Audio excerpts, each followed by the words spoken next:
Welcome to Equinox, where Rob and I are striking the balance between the light and the dark. This is episode 37. My name is Joseph Darnell, and I'm joined by the good doctor. Hello, Rob. Hello, Joe. How are you doing this fine evening?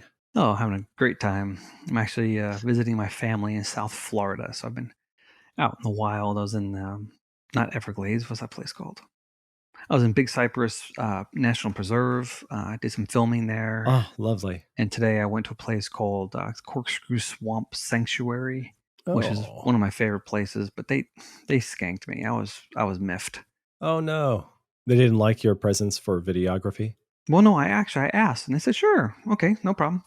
But they because of coronavirus, they have everything divided up into 2-hour windows. There's only 3 2-hour windows, and you can pick one. So I said, all right, I need light. I don't want to be there at noon.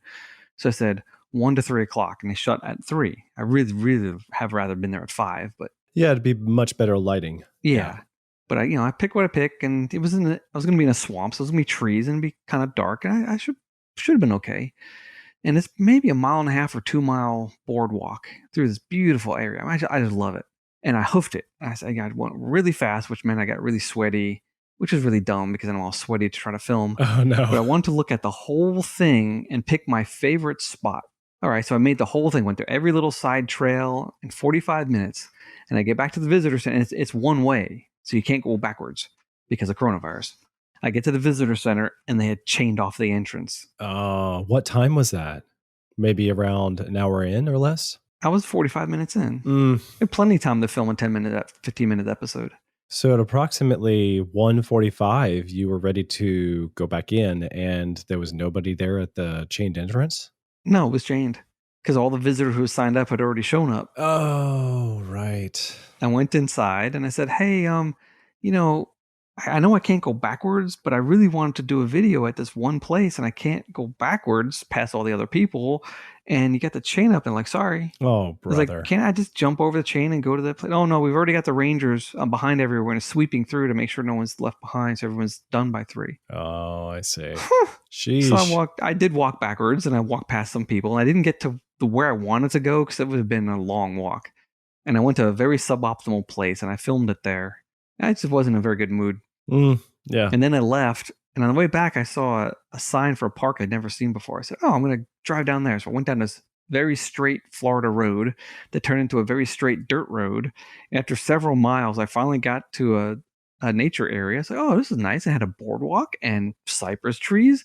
And I looked on the map. I'm actually at the bottom left corner of the Corkscrew Preserve, but there's no guards and there's no entry fee. And it's like, shoot, thanks a lot. So I just walked in there and I filmed it again. That's great. Suckers. Earlier this season, we were up in the North Georgia country where there's apple country. You got the apple orchards. You went to Mercier? We did, but I used maps for directions, and this had not happened to us before. I don't know the roadways by heart, but I've been up there for several years now. This time, it takes me through this neighborhood, and then there's a driveway, and it's a beautiful driveway. And we get on it and start going up the side of this rolling hill, and we're like, wait a minute, this is not it says we're about there. And there's a house on the left, and it's like, what? And I realize I'm actually like in a service entrance on the back side of the entire orchard. Oh, wow. And it's not got a gate or nothing. And I could have gone into the back of the orchard and gone anywhere. Pick some apples. But kind of like your situation too, they actually had the apple picking in the orchard closed for the season. Yeah. So all you could do is you could go inside and buy things in store. And I felt like, well, Ben, we might as well go back out to the back entrance we found. But it didn't. I was working at the EPD of Georgia, so the Environmental Protection Division downtown in Atlanta when I was in college. And we went all over the state looking at streams and rivers and doing chemical and animal studies. And I was up on like the North Georgia line, Tennessee, North Carolina. I don't remember which line it was, way up North Georgia with my boss. And we looking at this stream. So, okay, we have to go over here. And it was only like 5 miles on the map. And there was a line on the map. So we got on this road, and it turns into a forest road. And we're going over this mountain, and we come to a gate that's locked. And when we were following a road on the official state of Georgia map, and so it was about a 2-hour drive to go around, to go back down the mountain, around down south. It was so funny. But, it was the official state of Georgia map, and there was a road that no one could drive on the map. Speaking of Florida, there was this one time I was vacationing, and my wife and I were on directions, using GPS. And this was in the days when you were using a dedicated GPS device. Yeah. And I don't know the area, so don't ask, but we're going through a forest, beautiful forest. Something about Georgia trees and forests and woods is that they're pretty dense. So you can't see through clearings unless it's winter and all the leaves are dead. But a lot of the time of the year in Florida, there's very clear forests. And so it's just different to be able to see out in the distance as you're driving past. So I didn't mind the drive at all. It's flat. Yeah. And that's different from Georgia. We got rolling hills that would be like Ireland here if we had less trees. And in Florida, got this straight road. I mean, it is so straight. Yep.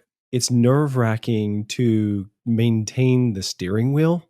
And we're going for like 45 minutes. And we get to the end of the street or something like that. This happened at least 8 years ago. I'm not exactly sure what happened, but we realized the GPS tells us to make a U-turn. And we're like, what? Why? And apparently it was just a glitch in the directions, and it wanted us to take this way so that we could come to the end of the road and then do a U-turn so we could go back the other direction. and it was like next to nothing. Nothing for 45 minutes on the street. Oh. At any time you could have made a U-turn on the road. Yes. Programs, machines.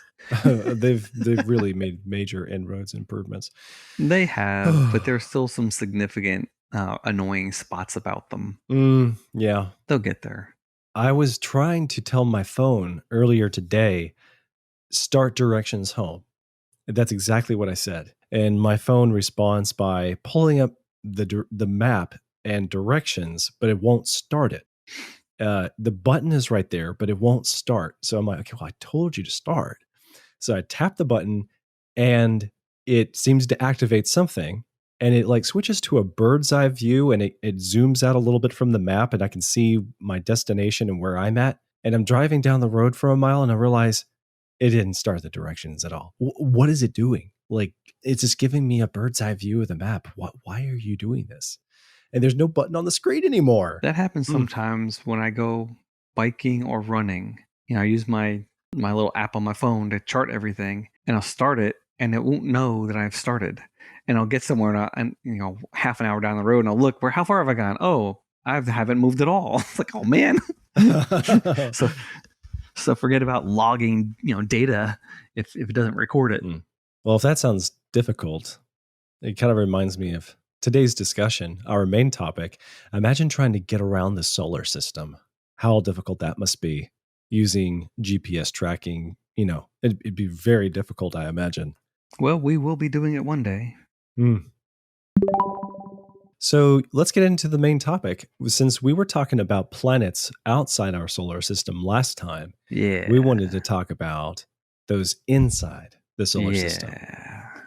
Do you want to begin from the first question? Are we going to begin nearest the sun and work our way out, or are we going to start at the outskirts and work our way in? Honestly, I've been thinking about this, and I have no plan. Whatever comes out of our mouths, we'll talk about. We can go in and out if you want to. Okay. We might have to start with the sun first, honestly. Oh, that's a good idea. Maybe. I like that. Let's start with the sun, because it's sort of like the foundation. It's not the thing itself, but it's definitely what we're building on. All right. So, mysteries of the solar system. Things that are bizarre, that make no sense, and that we don't necessarily have a scientific answer. All right. The sun.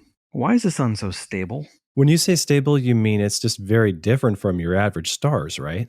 Your average star of this class the sun throws out less solar flares than just about any other star we know of. And would we just think that because we're close to the sun, so our observation of the sun is better than it is of other stars? No, Or do we really know that? It's pretty conclusive. I think we have a pretty good idea. At least any star that's within, X number of light years away, which is a lot of stars, that we can know a lot about their surface. In fact, there are people who are surface imaging stars using radio telescopes and things like that. So our star is weird. Why is our star so weird? That's the first big mystery. The second mystery is, how does a star form? So getting started? Yeah, how did it get started? Because if you start with a cloud of gas, clouds of gas disperse. They don't collapse upon themselves. If you went out in space and you breathed the air out of your lungs, you would, the air in your breath wouldn't condense. It would spread out forever across space. Because there's none of gravitational force in a cloud of gas for self-attraction. So, of course, these things, there are proposed solutions to these problems.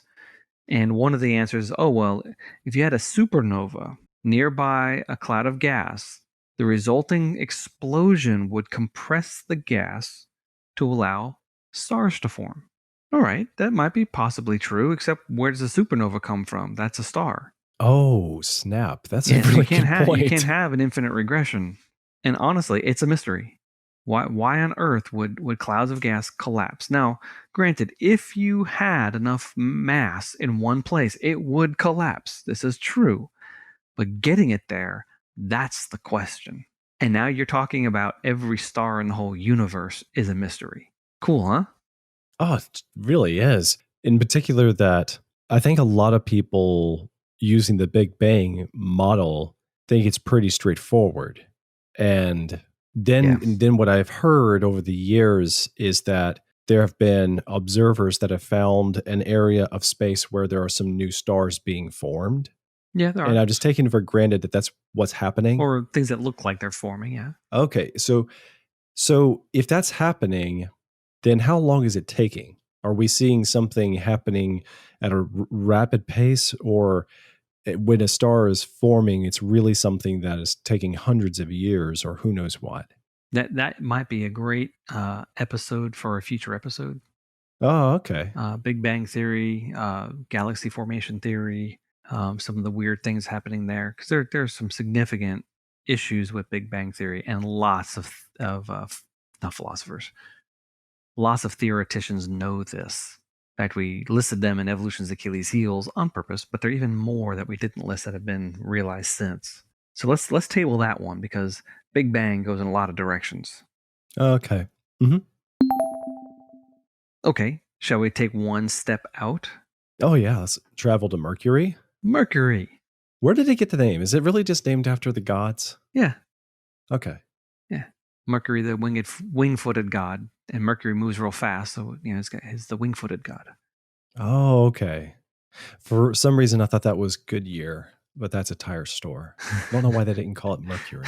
I think there's a Greek and a Roman god with same wing feet. Ah, okay, that's what it is. Okay. Why does Mercury have a magnetic field?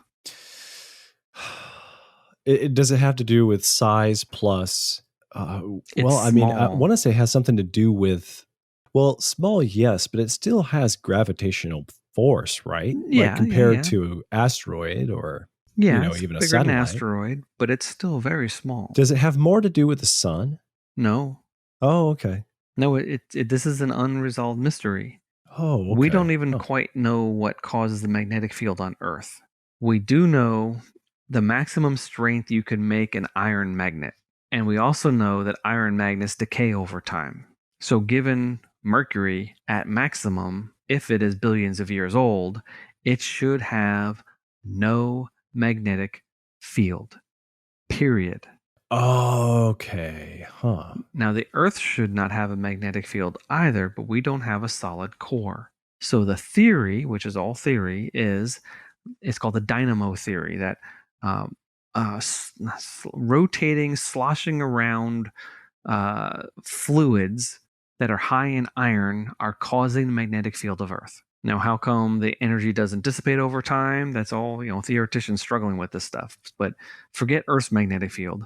Mercury should not have one if it's as old as people claim. Okay. But we first detected it, I think, in the 70s with the satellite. And then Russell Humphreys, friend of CMI, he made a prediction. He goes, okay, well, if it has a magnetic field, then that magnetic field should be decaying. It should be decaying at a certain rate. And he said, here's what the magnetic field will be like in the future. And the next time we measured the magnetic field with a different satellite, we realized that Russell Humphreys had nailed it. Oh, interesting. And so, yeah, there's a magnetic field, and yes, it's decaying, just like Earth's magnetic field is decaying. But without a dynamo, there's no reason to think that Mercury has a liquid core. It should not. It's too small. It has to be that Mercury is not as old as some people think. Now, maybe someone will think of some other idea scientifically to explain that. Fine, but right now, right now there's a check mark for our side. So when you say not as old, then in general, whatever the age is of the planets in the solar system, don't people usually think that they're all about the same age, or am I way off target? Yeah. Okay. No. They all formed about the same time. Yeah. Okay. I wrote a short story about Mercury. Oh, did it's you? called 88 Days. It was actually a fun story. I don't know that if anyone likes it except me, but it was a fun story. It was like, what would it be like to be the first manned mission to Mercury? Oh, nice. Oh. So I had astronauts landing on the dark side of Mercury just after sunset. They start drilling a hole, and they get all finished. And right before the sun is about to rise again, which they have to get off of Mercury before the sun rises, or everyone dies. It's just too hot. They get in their spaceship, and it's broken. They can't get off the surface. And so they know that another crew is going to land and continue the drilling 88 days later when the sun sets. What do? Well, they decide to run. You can run around Mercury. You only have to move at 2 miles an hour. Oh, yeah. And if you can make it all the way around and get back to your starting place, when the other guys arrive, maybe they can save you. So that's my short story. I would love that to be a movie someday. That'd be a cool movie. Yeah. It could be a good plot for a show. But you know what Facebook just did? What? They deleted everyone's notes. Oh, and this is something you had on Facebook? I had all my stories and some of my ideas as notes on Facebook, and they're all deleted. I've got them saved on my hard drive. But still, what a pain in the neck. Yeah. I wonder who has lost important things that they had on Facebook and was assuming that they were going to stay there. Ouch. I'm glad I didn't. What's next after Mercury? Venus. Venus, Earth's twin. Now, when you say Earth's twin, I've seen different colorized pictures of Venus. Is it yellow? I'm assuming it's yellow because that seems to be the most common. The sulfuric acid clouds would tend to make a tinge in the color, yeah. Okay. No, Earth's twin in size. Yeah. Has almost the same gravity. And it's about the same distance from the sun. It's not that far away from us. I mean, it is, but it's not that far. Mars is a lot farther. I said that last episode. Mars is a lot farther. Okay. The weird thing about Venus is that it rotates backwards. Compared to most all the other planets in the solar system, or different immediately from? On Venus, the sun rises in the west. Yeah.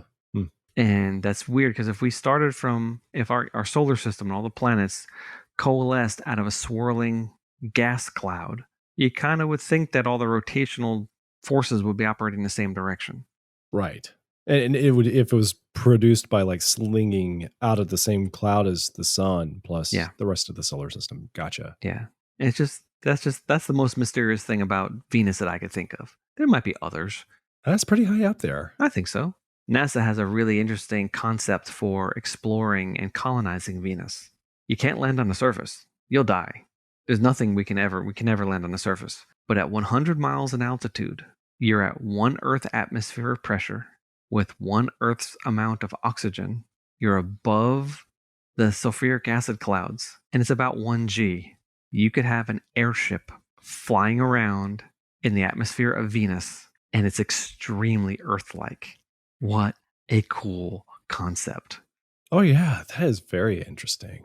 I don't know how you would get to Venus and stop before you hit the surface if you're trying to land. Oh, and I don't know how you would get back off again without being on a rocket, being able to, rockets are heavy. You can't have a rocket on an airship. But there's a way to get in and out of the atmosphere of Venus without actually touching the ground. and then you can have like a vacation on Venus. Sure. If we could figure out how to have a floating clubhouse like that on planet Earth first, that might be a good start. That would be a good start, yeah. Man, when they do airships again, I am so getting on an airship. I want to tour Europe from the air. Oh, I can't neat, wait. Yeah. I don't know why. Well, I know why, because the Hindenburg blew up and everyone's afraid. But you know what? The Titanic sank and people still go on cruise ships today. So I'm looking for the future airship travel. I can't wait. That does sound good. I would do it. Yeah, I'd be up for that. All right, so what's next? Earth. Planet Earth. Let's skip Earth. We already know how Earth is weird, right? Yeah, what mysteries are there? We know everything. All right, so what's after Earth? Mars. No. No? Ceres. Ceres. Help me here. I don't remember this in science class. The asteroid belt. Well, yeah, but I thought we were talking planets. No. Bode's Law, baby. Mm-hmm. Bode's Law. Now, it's not really a law, but Bode, 1700s, realized that if the distance between the sun and Earth is a 1, then you can look at all of the other planets, and it's pretty much each planet is twice as far away from the sun as the planet before it. Oh, okay.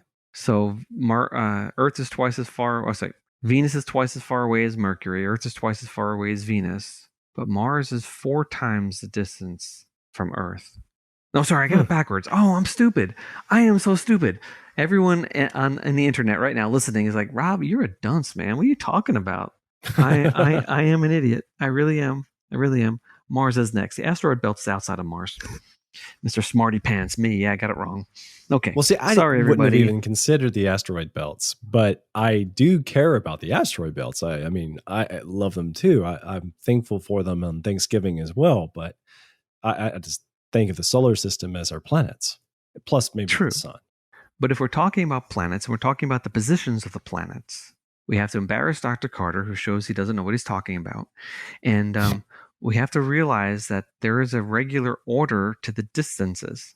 It's literally 2, 4, 8, 16, 32, 64. Huh. That's Earth, Mars, Ceres, Jupiter, Saturn, Uranus. Interesting. Pluto's 128. Eris is 256. Sedna is 2048 times the distance. There's a very regular doubling of all these large solar system objects. It's called Bode's Law. Now, it's not a law, and there are explanations theoretically, but I don't think anyone's really solved it. It's just weird. And if you apply that law, you'll notice that there should be a planet between Mars and Jupiter. And that's where the asteroid belt is. Okay. That's the void it fills then. Yes. Now, people say, oh, there used to be a planet and it got destroyed, and what we're seeing is the pieces. Except, okay, but if you destroy a planet, most of it would fall into the sun. Okay, that's why there's not that much there. There's a lot of asteroids, but there's not a lot of mass in the asteroid belt. Falling into the sun or... Yeah, and those asteroids have very different compositions, too. It's not like they don't look like they form from one body. Oh, okay. Huh. So how do you explain something like an asteroid belt anyway? Because where did it come from? And why is it a belt? Like, why is it not an asteroid field that just is kind of meandering in no particular direction, just kind of stagnant in space? Or no, it can't be that. It would fall into the sun. It has to be orbiting. Okay. Each of the little planetesimals has to orbit, but they don't have to orbit in the axis of the solar system. They could go up and down, left and right, backwards, whatever. Right? It could be a shell of things orbiting in all random directions. Right. Okay. Except they would annihilate each other. And because of the constant tugging of the other planets will tend to get all the other random orbit things aligned with the planets. I mean, Jupiter is a giant shepherd. Jupiter moves things in the solar system. And if you're trying to orbit perpendicular to Jupiter, it's going to constantly pull you into line behind it. So you can't have a shell of random orientation objects if you have large planets. Oh, okay, that makes sense. They're kind of excluded. All right, so after messing up the order, let's go backwards and let's talk about the weirdness of Mars. Mars, of course, that comes right after Earth. What's the weirdest thing you can think of about Mars? Oh, well, one thing that I've heard was that sounds differently on Mars than it would on Earth. It'll be very different because there's hardly any atmosphere, yes. Another idea that you tossed out once when we happened to be mentioning Mars in passing was I think we were talking about gravity, and you pointed out that on Mars, given the way that they would have like a storm or a sandstorm and throw debris around, that the debris, if it were to run into you, wouldn't have the impact Yeah. of with the same velocity as it does on Earth. No, yeah, there's no air to push large objects with any force on Mars. We see extremely fine dust particles. Okay, but can I take a wild guess? But an educated guess. Okay. I would guess that most people would say that Mars looks like it has had water, Yes. and now obviously it doesn't. biggest That would be the biggest mystery. mystery. It is obviously shaped by water. I mean, obvious. There are sedimentary rocks. There are canyons. There are, all this evidence that Mars was shaped by water. The Valles Marineris on Mars Marineris. is many times larger than Grand Canyon, and the topography of Mars is weird. The southern half of the planet is at a higher elevation than the northern half, and this valley looks like it drained the southern half into the northern half. It's just bizarre, and it is huge and obviously carved by water. There's lots and lots of water features on Mars, but Mars has no water. There's reasons for this. One is that the gravity on Mars isn't large enough to hold water down. It'll drift off into space. I mean, Earth does. We lose hydrogen and helium on Earth, and some water vapor also, because our gravity is strong enough to hold those things down consistently. They go slowly, but they do eventually disappear. But Mars doesn't have enough gravity to hold down water. It'll out into space. The second thing is that without an atmosphere, the sunlight, the ultraviolet light in space, is strong enough to rip water molecules apart. It turns them into hydrogen and oxygen. So any water exposed on the surface of Mars will be obliterated by the sunlight, or it'll evaporate off the surface. Fine. So everyone is saying, oh yeah, 3 billion years ago, Mars was watery. But you don't know that. All you know is it used to be watery and now it's not. I think that it might even sublimate. It might boil at that low pressure. Oh, really? Yeah, I'm pretty sure it would. Have you ever seen those kids' toys? It's a glass vial with liquid in it, and you hold it and it boils in your hand. Mm-hmm. Yeah, it's because of very low pressure inside the glass vial that's sealed, and therefore the boiling point is much lower. Same thing here. I think the water would just boil away. That would be an interesting thing to know. I'm going to look that up. What's the atmospheric pressure on Mars? What would be the boiling point? And if the sunlight shines on it, it would have been like an ocean of boiling water.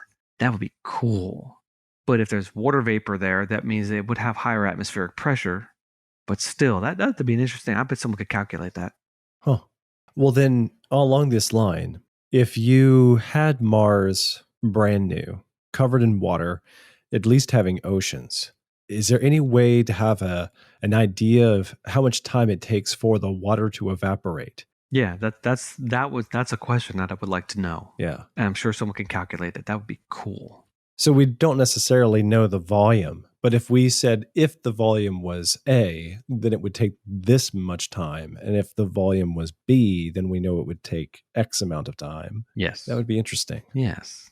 All right. So, hey, maybe one of our listeners knows enough calculus to be able to do that. All right, so let's leave Mars behind, right? Mars is weird enough. Let's skip over the asteroid belt because we just covered that because I got them backwards.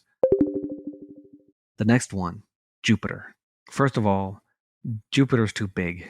It's very far away from the sun. In any sort of a gaseous cloud spinning to form the sun and the planets, the more mass should be closer to the sun. But Jupiter's pretty far away.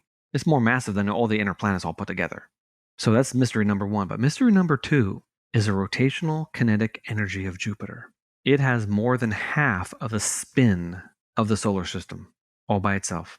So you mean that as it's just turning and churning all those storms on it, it's moving that much faster? That and it's orbiting. Wow. The amount of energy in its spin and its orbit is greater than, or about half that, of the spin of the sun.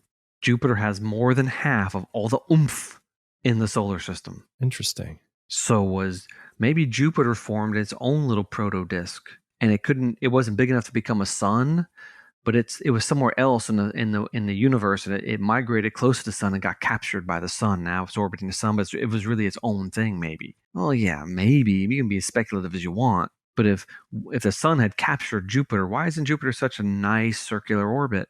And how did the other planets survive the capture of Jupiter when Jupiter moves everything? Jupiter moves the sun. Literally, if you look at where the sun is at, exactly at noon on this day, 1 year later, you would expect the sun to be in exactly the same place again, except it won't be, because the position of Jupiter will move the sun to the left and to the right. So if Jupiter is in the west, the sun will be to our right.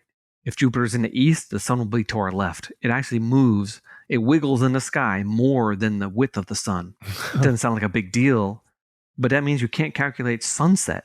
I mean, the width of the sun is half a degree. It takes time for the sun to move a half a degree. So you can't say sunset will be at 5:53 and 12 seconds next year. It won't be. It'll be a different time because you have to factor in the position of Jupiter. So Jupiter's weird. It's got too much rotational kinetic energy and too much mass. And yet there it is. Huh. Cool, huh? That is, yeah, very peculiar. Jupiter impresses me yet again. I remember just being fascinated by its insane size. Just incredible. And the fact that Galileo, with his primitive telescope, noticed that it was flattened from top to bottom because it was spinning so fast. It's not round. It's oval to our eyes. It's extended at the equator because it's literally being squished top to bottom by the spin. And he noticed that. My telescope I have, which I had out last week, all the neighborhood kids are coming by. We looked at Jupiter and we looked at Saturn again. I couldn't tell that it was squished, but he could back hundreds of years ago. Crazy. All right. So that's my weirdest facts about Jupiter. Okay, next is Saturn. The weirdest fact about Saturn is the obvious thing about Saturn. What's the most obvious thing about Saturn? The rings. The rings. The rings are incredible. Which are self-destructing. We can now measure the amount of material falling into Saturn from the rings. The rings are not billions of years old. Period. Oh, huh.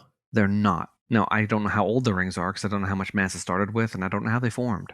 But they are not millions of years old, let alone billions. I bet they're not even hundreds of thousands of years old at maximum.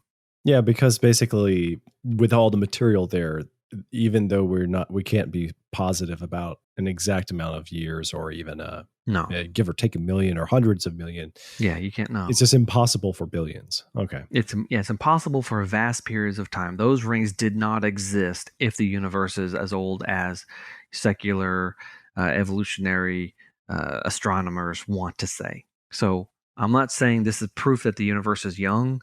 I'm just saying it's proof that the rings are not old. But the universe is young. We can go to the magnetic field of Mercury. That's a good evidence right there. But as far as the rings of Saturn, if the universe is millions or billions of years old, they did not exist millions or billions of years ago. So if a dinosaur invented a telescope, there would be no rings on Saturn. Right. Now, granted, I don't think dinosaurs were millions of years ago, but fine. Given that scenario, the rings are young. And that's just strange. Was there a moon of Saturn that got obliterated? Then why didn't the other moons get obliterated? Was there, did it capture a bunch of dust, and why didn't all the other planets capture dust? Et cetera, et cetera. There's not really any good explanation of where the ring came from. But when you look at the fine detail, each gap in the ring, there's a gap there because there's a moon that orbits in that gap. We guessed that before we even found the moons. And when we zoom up on those moons, you can see undulations in the ring because of the gravitational attraction of that little teeny moonlet. Pan is one of them. There's a couple of other ones that's just orbiting in that little gap, and it's making the rings wiggle. It's cool. I love Saturn. My daughter, she wants to go to Saturn. She loves Saturn. She wants to know everything about Saturn.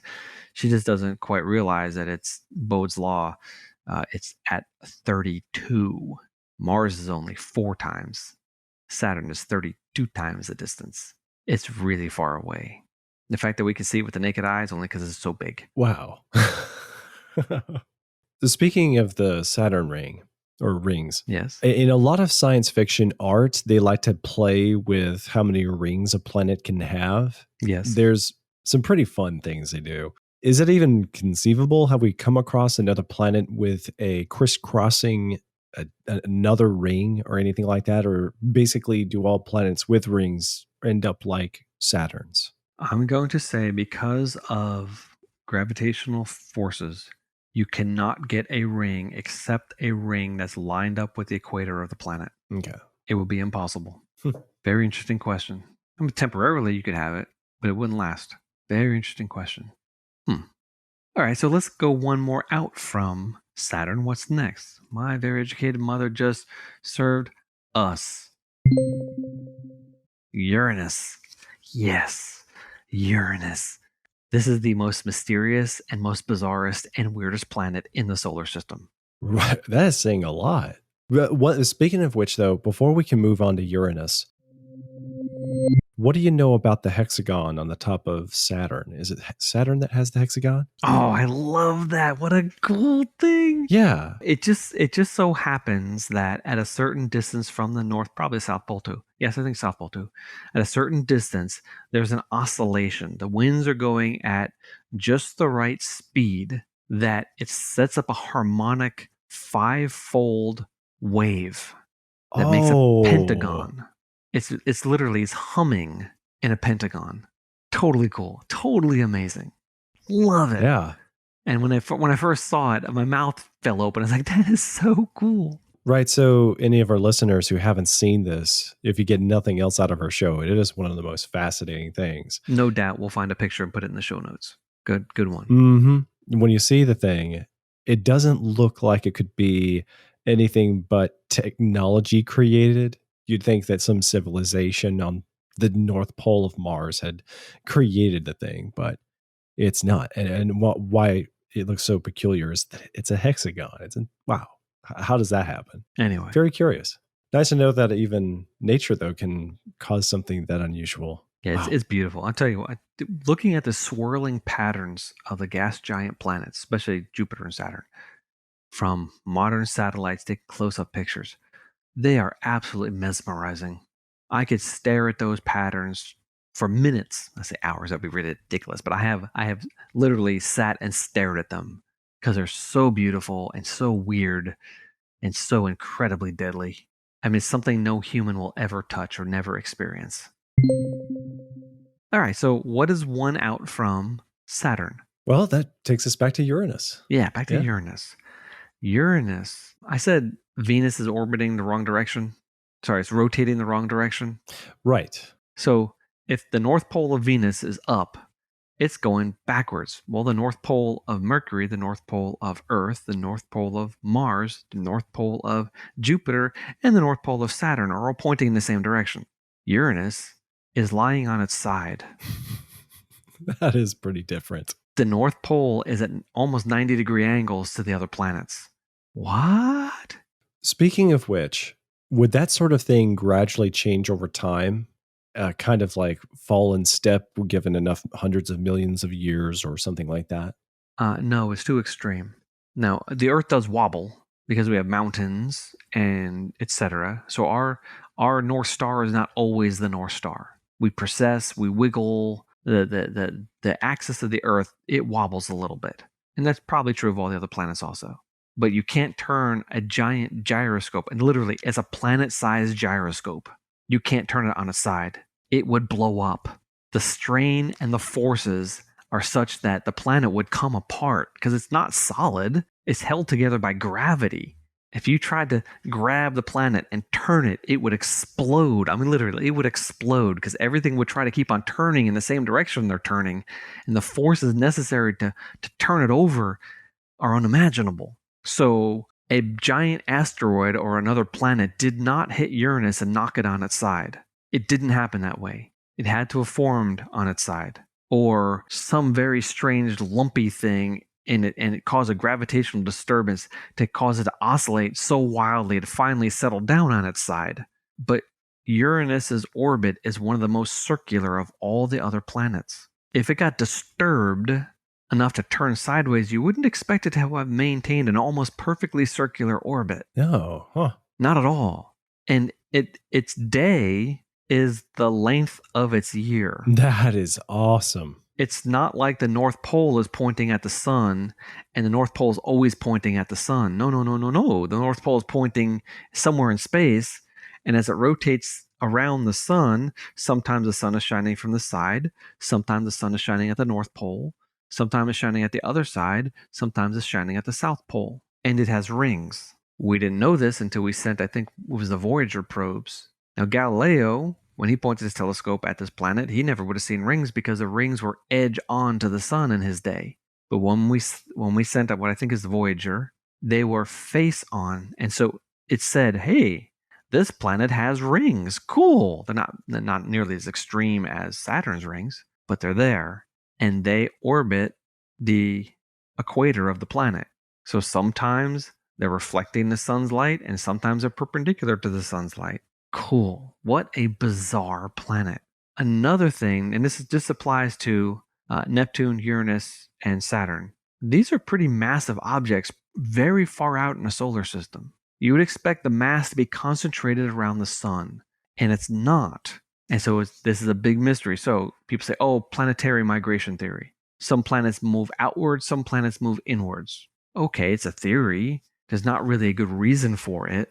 It's just, I honestly, I get the feeling it's just ad hoc explanations. Now, I know the physicists will be like, oh, that's not true. We got good reasons for this, blah, blah, blah. But it just seems like no one ever would have predicted what we're actually seeing.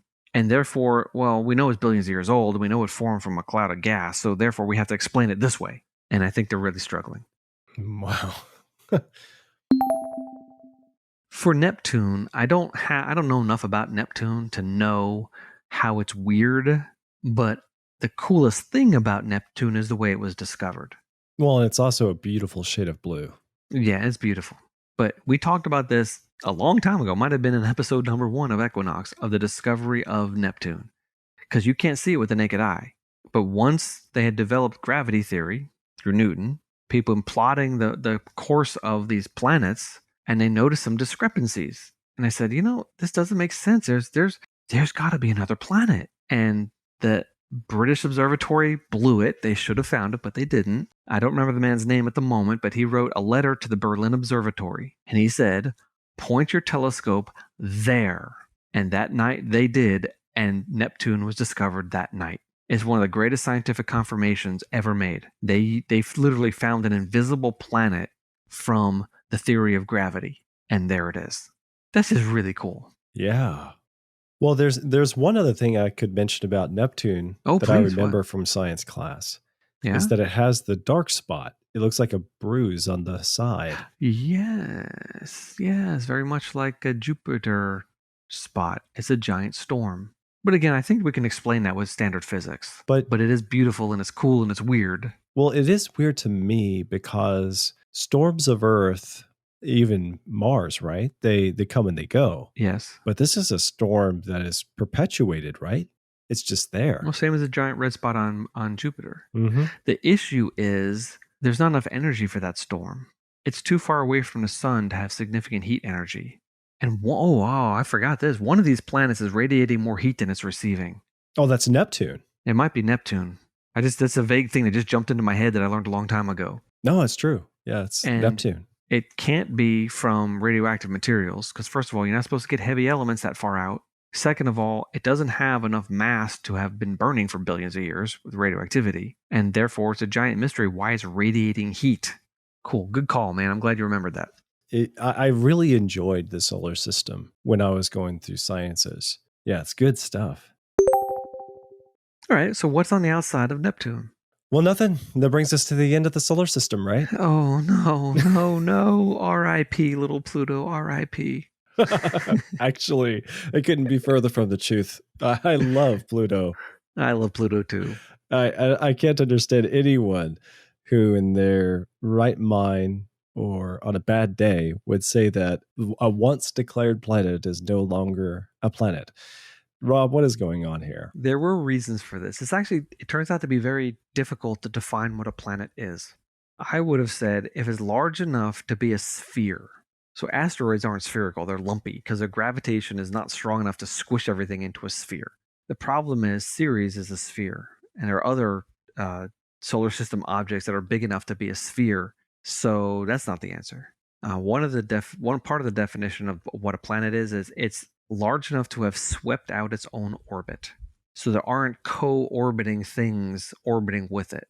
So anything in the asteroid belt, of course, would be excluded from that definition because they're all orbiting together. They're co-orbiting. The thing is, there are things that are orbiting with Earth. At certain positions in our orbit, it's like a collection of rocks, like 1/3 of the way one way and 1/3 of the way in the other direction. So if we haven't swept out our orbit, then obviously we're not a planet either, right? Well, not really. There's just more things in the Plutonian system that can't be explained. And plus, it's not orbiting with the normal axis. It's tilted, man. It's way off. It's flying way up in the sky and then dipping down below the plane of the solar system again. Really? So it's not lined up with the other planets. Uh-huh.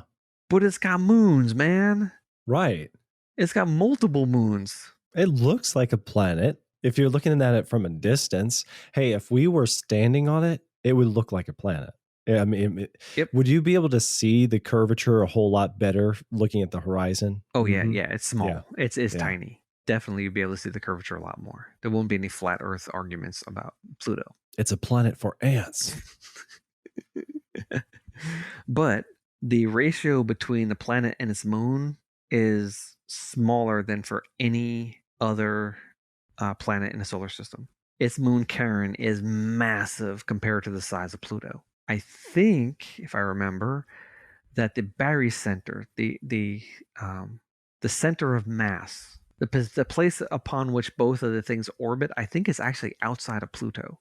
So the moon causes the Earth to wobble because as it goes around us, it pulls us around. It pulls us toward the moon constantly. So we wobble toward the moon all the time. We're always moving towards the moon. But the center of movement is inside the Earth. I think Pluto and Charon are doing a giant do-si-do. So if you looked at the orbit of Pluto, it would make like a spirograph pattern. That's interesting. It would make loops.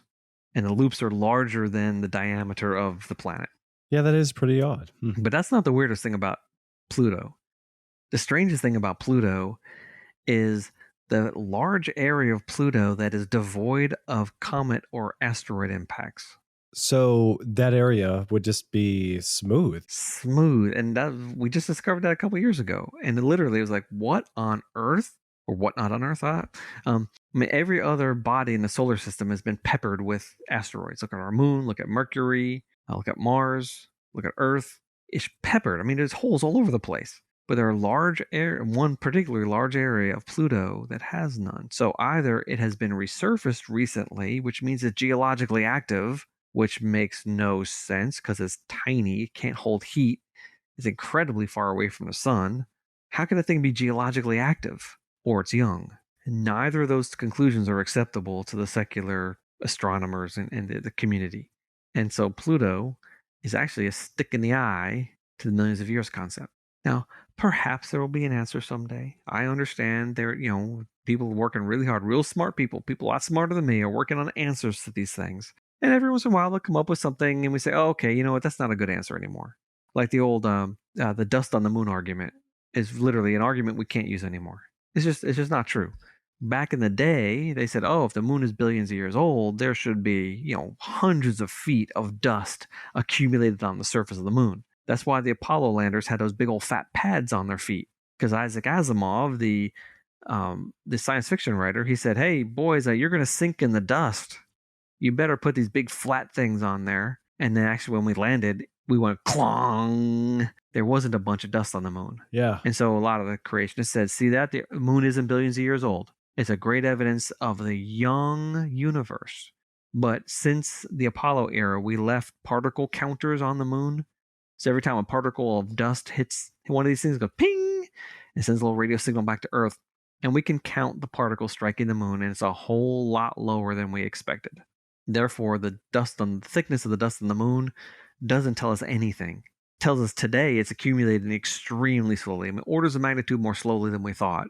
But we don't know what it would have been like in the past. We don't know how much dust might have been floating around at creation.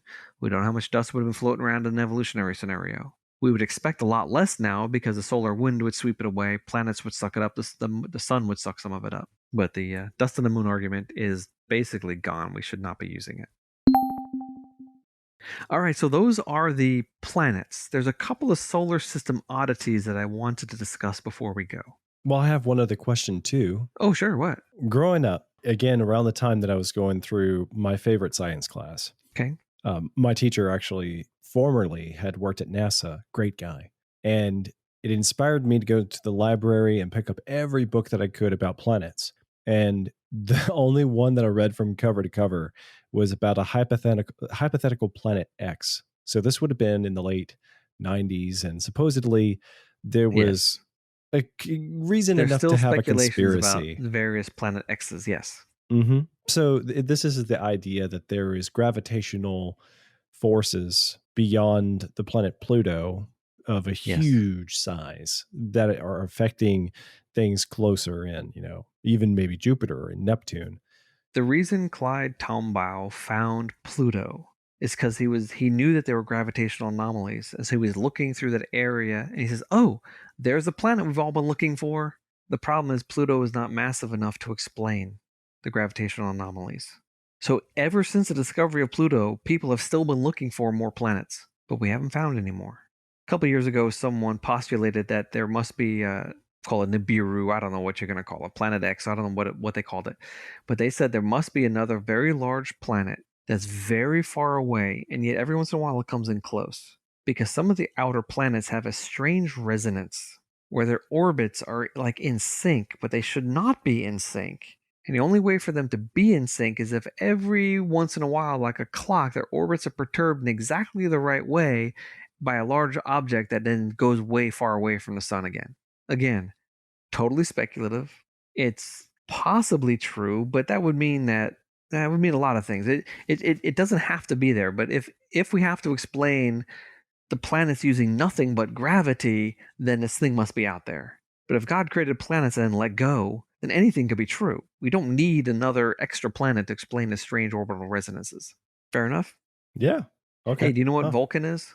Well, that's a planet in Star Trek. It's a planet on exactly the other side of the sun as Earth.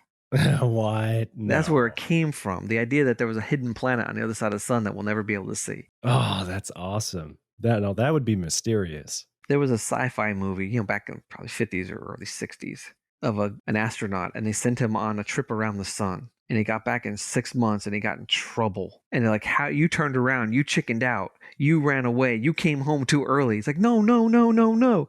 And he couldn't figure it out. And the last scene, he's looking at the reflection of like an aftershave bottle in his mirror at home, and he can read it in the mirror. And he turns around and he looks at it and he sees the words are backwards in real when he's not looking at it in the mirror. And he realized he had come to the alter Earth. Oh, He okay. had made it halfway around and landed on what he thought was Earth, but he was on the other side of the sun. It's a silly story, but it was a neat twist on a sci-fi movie. All right, so Planet X's and all sorts of stuff. Yeah, they're out there, and there is still some missing gravitational pull that we cannot yet explain. That's just a cool thing. Maybe one day we'll figure it out. I would really like to know before I die. I would love to know what that other gravitational force is. Well, that's a strange thing to wish for before one dies. Okay, good for you. No, I've really thought about this. I want to know. Okay, I do too. But it might be so far away that it doesn't come back within a single lifetime. Wow. Okay, another mystery. Short period comets. Halley's Comet. Comets with a period of less than 100 years are called short period comets. They don't go way out to the so-called Oort cloud. They actually orbit within the normal part of the solar system. They go way out, Neptune, maybe Pluto distance, and they come back again. They have an orbit of less than 100 years. They burn up very quickly. The reason we see comet trails is because they're burning up as they get close to the sun. We saw a comet Shoemaker-Levy disintegrate and then slam into Jupiter. We saw that not too many years ago. So short period comets have a lifetime, and it's not a long lifetime. How do they exist? Giant mystery. Now maybe there is an Oort cloud out there of comets or cometissimals that some maybe Planet X ruins their orbit and it falls in toward the sun. But if they did that, they wouldn't have a stable elliptical orbit. If you come from far away and you fall toward the sun and go around the sun, guess what? You're going to go back out to the same distance you started with. You're not going to only go out to Neptune and then turn around again. You can't disturb very distant objects and get them to make a short period comet orbit. And so, giant mystery. Either the solar system isn't that old and the comets are thousands of years old, and the reason they're not burned up is because they're not millions of years old, or some very mysterious thing is happening to produce comets that we see today. They should not be there. Another giant mystery is how planets form. I mean, forget the stars from collapsing clouds of gas problem. That's another problem. Right. But planets from dust should not exist. Dust particles are moving, and they move fast as they orbit. And when they run into each other, they tend to obliterate each other. And the gravitational attraction between two pieces of dust is almost nothing. They're not going to stick together. Now, maybe there'll be some electrostatic stuff, maybe static charges that'll make them stick. Okay, maybe. But then the next particle that hits them is going to break that static cling. Once we have a lump of dirt about 1 kilometer in diameter, it can start growing. If you have little teeny dust particles, you can start accumulating things maybe to the size of 10 centimeters, maybe if you're lucky. There's a gap in between the largest pebble and the smallest planet, and physics cannot bridge that gap. Planets should never form. Grains of dust get blown out of the solar system by the solar wind, or they get sucked into the sun because of gravity. Grains of dust don't orbit stars. How do we get planets to form? What a cool question. Mystery for the ages. We don't know the answer. It's especially complicated because, like you were saying about the extrasolar planets, that there's a lot more of them that we've charted than we would have expected, or at least I would have. Yeah. Over, what'd you say, over 4,000? Yeah, essentially most stars have planets. What? Most stars have planets? We can't explain how planets form. That seems so very unlikely. And most stars have them. Mm-hmm. All right, another giant mystery. It's called the faint young sun paradox. You see, according to stellar evolutionary theories, stars get brighter as they age. At least our type of star gets brighter, gets hotter as it ages. So back in evolutionary history, 2 billion years ago, 3 billion years ago, the sun would have been like 25 or 30% more dim. The Earth would have been one frozen block of ice. There would have been no liquid water. How did life start? How did it? Yeah, great question, isn't it? Oh, well, maybe Earth migrated. Maybe it was closer in, 10% closer than it is now. Okay, yeah, sure, maybe. But how do you migrate a planet? And if planets can migrate, how come the planets today have such stable orbits? Mysteries, things we can't answer. Maybe math one day will, but as far as I'm concerned, I'm happy with the fact that these things don't make any sense. Okay, my last mystery. When we look at other solar systems, they're all random. There's no rhyme or reason to solar systems around stars. Right. Our solar system defies explanation. The planets are not where they're supposed to be. The mass is not where it's supposed to be. The rotational kinetic energy is not where it's supposed to be. And on and on and on. It's as if God put random things in our solar system and said, hey guys, try to explain that. And now he's laughing at us. And when we look at other solar systems, it's not like, oh yeah, all the planets that are closer to the star are like this and all the planets further away are like that. It's not that way at all. It's just totally bizarre. As if God loves not chaos, but God loves variety. Exactly. And he created all these different solar systems just to have fun with it. Hey guys, check this out. And he makes one with 50 planets. He makes one with 1 planet. He makes one with a giant planet. It's almost a star, but not quite a star. And it's orbiting around a brown dwarf or something like that. I mean, it's like there's no rule. It's every single possible combination is there. And as we look, we just keep on finding random things. So that's my final mystery. Not really of this solar system necessarily, but my final mystery is how come there's no easy rule that we can use to explain planets? The solar system itself is a mystery. Yes. It really is incredible. It's so vast and huge and various. It's really fun. You can see where a lot of sci-fi got its inspiration. All you got to do is look up at the night sky or look through a telescope. And we have great astronomers and with names like Galileo, just a interesting name. Yeah. You want to wrap up there? We could keep on going, but I think we should can it for there. If we're going to keep on doing episodes about the length we normally do, this one is probably longer than normal. A little bit. But that's okay. I enjoyed just, waxing eloquent on the cool weirdness around us. So thank you everybody for joining us on this quest. If you found this episode interesting in any way, consider sharing it with a friend or a family member. And if you want to dig deeper into the topic of the solar system, you can find links to the stuff that Rob introduced in the show notes on our website. They're available at nightowl.fm/equinox/37. The show notes are also available with this episode if you're subscribed to the show in an app on your phone. And you should also check out Biblical Genetics, where Rob is working really hard to make those videos in the park. Biblical Genetics is also available on Facebook and YouTube, where you can watch the videos and join discussions in the comments. And if you want to find me, I'm at JCS Darnell on Twitter. Or take a listen to my other podcast, Hi-Fi, if you're interested in technology and user experience. That's available at nightowl.fm/hi-fi. Until next time, goodbye, Rob. Goodbye, Joe. You have been listening to Equinox.